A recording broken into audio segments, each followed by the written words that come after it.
Well, 12 News is making community connections in Phoenix today. We're with St. Mary's Food Bank as they begin accepting citrus donations from all around the valley. The food bank is located near 31st Avenue and Thomas Road, and that's where 12 News journalist William Pitts joins us live. Hey, William. Hey, yeah, we got lucky. There's a truck unloading some food right now because the need never stops, and neither do the deliveries, really. And this is where a lot of this comes in, because look at this. This is a huge pallet of, well, there's grapefruit on the top here, and I think there's oranges down on the bottom, but the grapefruits are on top here. Jerry Brown is with the food bank. And Jerry, you've got a lot of fruit out here anyway, but Right. Where is all this coming from?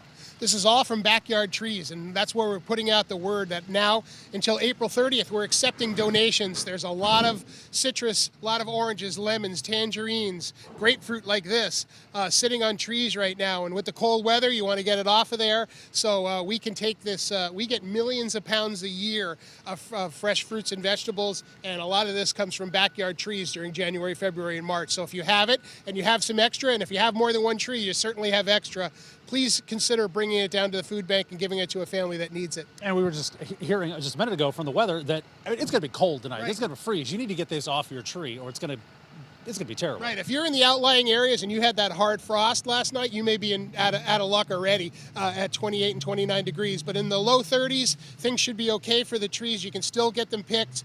Save enough for your family. Save enough for the neighbor down the street. But if you have extra, please consider bringing it down.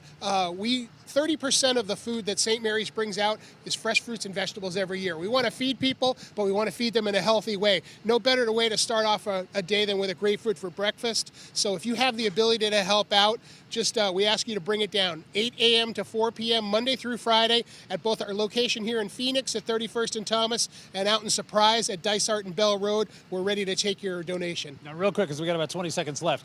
You guys don't always just use this to hand it out. You trade it for other stuff. Absolutely. There are food banks in Texas, Colorado, Utah. They have different things that we don't have, and they don't get a lot of citrus up there because of their weather conditions. So we do some trading, and we wind up getting food down here that we don't necessarily grow here in Arizona and give that to the folks that need it. All right. Well, thanks, Jerry. And we're going to be going inside in just a little bit because there's got something else that they need even more than fruit, and that's volunteers. We'll tell you about that coming up in just a bit. I'm glad you brought up the trading. Had no idea. All right, William, thank you so much. The news